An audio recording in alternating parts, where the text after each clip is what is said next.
What's good, y'all? Elvis here. People that know me know that I'm a pretty big introvert. Even though I have social skills and I can politic with people when I need to, I prefer not to. And that reflects in how I conduct my business and interact with clients and all that. Like, I don't entertain a bunch of DMs about my business because everything that niggas need to know, you can see in my bio or my booking link. There is very little to no reason why somebody needs to contact me directly before an appointment. Unless there's like some real niche thing going on, like let's say a time outside of my booking, which you should check the booking first because I'm not about to send you up a list of times. You know, maybe there's an issue with the booking, or maybe there's a specific service that you want that you don't know if I can do or something. Like I'll excuse most of that. But even so, in those situations, pro tip as a barber, if you have clients that are going to hit you up for like a whole consultation before they even come and get an appointment, they're probably going to become problematic clients. And not because they decide to be problematic, but on the front end, they have no idea what you're working with. They're going to be a more difficult client to deal with because you're going to have to explain a bunch of shit that other people already know if they, let's say, either been in your business, or it's nothing to scroll through your page and see if you can do what they're asking. And now if they're asking for something that's completely different than the stuff you post, I'm going to keep it a sec. More often than not, they're going to become a problematic client unless they were specifically recommended by somebody within your clientele currently. But that's not necessarily what this video is about. So lately, I've been going through some candid events, some character development or whatnot. And because I've been a barber for so long, like 8+ years now, and I've been a social media barber for that amount of time, my whole business has been connected to my phone. You feel me? Oh, craft of a cloud stickers. You know what I'm saying? So I'm really burnt out on my phone personally. Like, I'm burnt out being attached to it. I personally have Instagram notifications off because I'm tired of being distracted every time somebody likes something. Because there's always somebody liking something, or there's always somebody commenting a question that don't need an answer because if they wanted an answer, they would find it. Or there's always a bunch of DMs. There's always a bunch of message requests of like, oh hey, when's the soonest you can cut me? Oh hey, are you free right now? Like, nigga, am I free right now? Check the booking and stop wasting my time. Calm down. As a barber, your business is going to affect your real life because they tend to reflect each other, or at least influence each other for real. So I'm a person that I don't appreciate texting, if I'm being real. Like, I'll text somebody if I need to communicate some fast information, but more often than not, I'd rather call or not talk. If it's not worth a call, I don't think it's worth a text, personally. If someone hits me with a paragraph, I'm gonna hit them with a 1-sentence answer, and if it's not answered in a 1 sentence, then I don't care to interact with you because you could have called me and got this over with. Like, I'm not about to sit here and go back and forth with people. Not my clients, bro. Not my girl, bro. If my girl hit me with a bunch of paragraphs, I'm gonna call her because I'm like, this is just a way more efficient form of communication. But lately, I've been dodging hella people. I'm gonna keep it sec. I had a bunch of friends that's been hitting my phone, and I'm not in a place to where I haven't been in a place where I just even really want to sit here and talk for real. Like, especially having a texting conversation, texting interaction. And a lot of people have been taking that personal, and I can understand, you know what I'm saying? But also, I'm realizing that for some people, it's just expensive to talk to. And I'm not talking about bread. I'm talking about time and energy. So I created this thing I call the hierarchy of resources. So it's a pyramid with 3 tiers. At the top, it's energy. In the middle, it's time. At the bottom is money. Starting with energy. How you spend your energy determines your perception of time. How you spend your time determines your perception of money.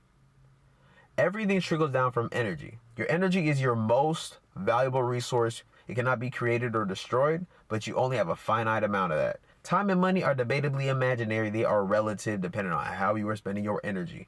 And I'm realizing a lot of the people that I had around in my life are really expensive when it comes to energy.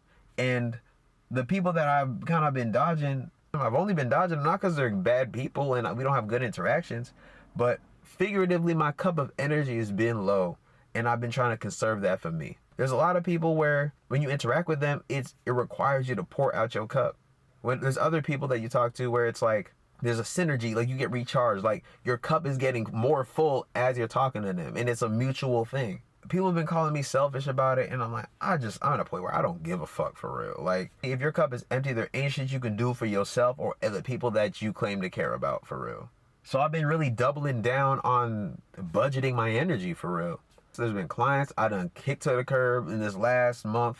People that I've been cutting, 4 or 5 years. I don't give a fuck about money, bro. Money will pursue value. As long as you create value, money will come to you. But a lot of the people that I've been around and I've been entertaining is in my business, in my life, have been people that have constantly been draining me every time we interact. But my cup has been full, so I had some energy to spare. But I'm realizing when I interact with them, I don't gain no energy. Now, even if it's just a few milliliters, you know what I'm saying, that they get. If most of the people in your life all take a few milliliters of your, okay, now I'm mixing analogies. Like this is energy, but I'm using a liquid volumetric. But if everybody takes a few milliliters, bro, that really empties your cup very fast, especially if nobody's replenishing. Because it's on you to replenish. That's your responsibility. If your cup goes dry, that's on you. And I realized that, like, a lot of these people have been taking it personal that I've been dodging and focusing on me. Especially a few clients where I've placed some energetic boundaries of like, okay, look, I've been being very generous here.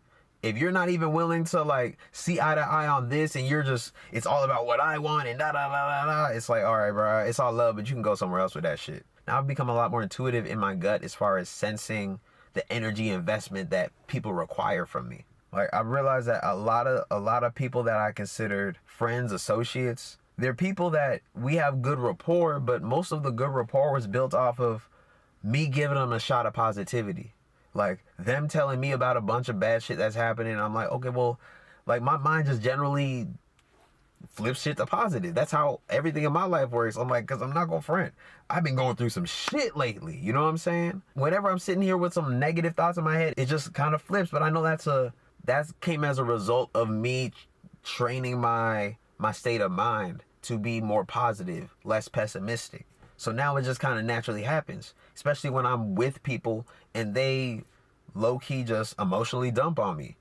You know what I'm saying? Like, I just know how to like take that, chef it up, and here you go. That's naturally what my mind and my spirit does. But taking and chefing that shit up and flipping it takes energy. Even when I do that for myself, it takes energy. But doing it for other people takes even more energy, because when you start to do that on a regular basis, they become dependent on that. Now I'm realizing a lot of people feel entitled to my energy, entitled to my presence. And I barely feel entitled to my presence. You feel me? I'm like, I'm trying to be here for me. I'm trying to neglect myself less. I'm realizing that a lot of people don't like me shifting that dynamic because that's less available for them. You know, ultimately I'm realizing that this all came as a result of me neglecting myself in the first place, and people picking up on those cues and deciding like, oh, well, he don't seem like he have needs. Well, why should I prioritize those? But when I interact with him, I get needs met, so I'm going to keep doing that.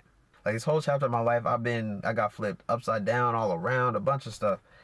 And it's given me a lot of perspective as far as what I want my life to look like going forward when it comes to my interactions with people. And just being a barber over all these years, like, I built a lot of like beautiful connections.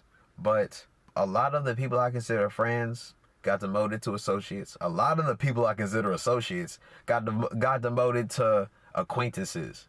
Like, everybody got to reintroduce themselves. Like, this is a new chapter. This is a new me. I legitimately got love for all my friends. But the old version of you will not fit into the new version of our relationship if we're going to continue on going forward. And I could feel this change happening for a while, but I was resisting it so much because I knew that as soon as I realized that this was an issue, that means I would have to change a whole lot of things. And that was going to take a lot of energy that I didn't even want to spend. So I was okay with spending what felt like a smaller amount of energy to maintain a lot of these draining relationships than the big energetic investment of having to shift everything. Like, my whole life, bro, everything in my life, I've downsized. I've gotten really minimalist about a lot of things. Now I'm getting back to the basics. I'm getting back to what I really need for me and my mission, where I'm going as far as life. Because, you know, there's a video, I moved out my crib, I gave all my shit away. I'm moving super light right now, like a nomad, low key. And I'm peeping that socially it's been time for me to do that too. I'm becoming a different version of myself and that person requires a different environment to grow. And I'm thinking about it, it really did start earlier this year when I moved out of the shop I was at into the suite. Once I did that, it was kind of like it was like a snowball effect, because I'm also realizing I didn't really belong at that shop as long as I've been there. Like, that wasn't a place to nourish the growth that I needed to do. But the main reason I didn't move was because I wanted to be comfortable in some aspect of my life, because there were so many other things in my life that were changing and shifting. I realized that God been calling me to move for a long time, but I wanted to at least have some level of comfort. But I'm also realized whenever I've been comfortable, I've been bullshitting about the growth. Anytime I've been comfortable is not a place I should have been resting. And we're all humans. We all aspire for a certain level of comfort. But comfort isn't what life is about. Life is about the climb. We climb and we get to a plateau, and we'll rest there for a little bit. But we're resting there so we can continue the climb. This life is an infinite game. Once we get to the top of one mountain, we're not done climbing. We can't just chill at that mountain because we're at the base of another mountain. And I realized for a long period of my life, I've been climbing with the objective of getting to a place and being comfortable finally, because I never felt comfortable my entire life. It's always I had to fight or I had to climb out of a bad situation just over and over again. And that built up my capability. And I'm very, very thankful for the trial, because it turned me into a realer version of myself. It turned me into who I had to be to conquer some things. But in the back of my mind, I always thought, oh, well, once I get to a certain point and I'm conquering this, and that, that's going to finally give me the ability to relax. You know what I'm saying? Relax and coast. I was never put here to coast. That's not my purpose. My purpose is to grow. And I don't necessarily know about what all the little micro missions along that path are supposed to be, usually until I get there. But it's all a common theme. And retrospectively, I see a lot of the benefit that my growth and my discomfort has caused in my life, and as well as the people around me. But I always see it retrospectively. And whenever I'm trying to be comfortable, it's me trying to lean on my own understanding. But my understanding is limited. What is my vision to God's vision for me? You know what I'm saying? I got a lot of people I gotta hit back, because, bro, all month I'm talking about I've been low-key ghosted everybody, not gonna front. Like, I got a lot of boundaries I need to establish, or relationships I need to go ahead and dissolve, because maybe not even dissolve in the sense of like completely get rid of them, but dissolve so I can recrystallize it into something that it's supposed to be in this new stage. But what I'm looking forward to is, like, I'm just in a place where I don't really know where I'm going. You know what I'm saying? I just know I'm going forward, and that's better than where I was. So I'm gonna keep doing that, keep trying to grow, keep trying to challenge myself, because every time I challenge myself, I end up in a better position. Better than I always could imagine. Like, every time I get to the other side where the grass is greener, like, it's always a way more vivid green than I've experienced. But I never realized how green it is till I put in the work to get over there. The grass always ends up being greener on the other side, but it's only greener because my capacity to water the grass grew. It's not because I went to a different place. It's because I became a different person. That could water the grass more effectively. Just like how I was talking about how I was kind of just pursuing a plateau, pursuing comfort, pursuing a place where I could relax. I was looking for comfort in a lot of my relationships. Just this summer itself, like I met my now girl this summer. And just interacting with her made me realize, like, damn, I've always been emotionally unavailable in every relationship I ever had type shit. 1 foot in, 1 foot out type energy. And interacting with her really challenged a lot of the growth that I needed to have. I was accustomed to relationships being comfortable because relationships were always a hobby to me. I knew that there's growth that happens through relationships, but I always thought of it as growth that I'm doing, and then it reflects in a relationship. But of course, there's some element of that. But now I'm realizing, like, relationships that you're really invested in are catalysts for your growth. They will bring up all your red flags. They will bring up all your weak points. If a lot of this stuff didn't and wasn't coming up, I would stay comfortable. I would stay stagnant in my relationship to myself, my relationship with God.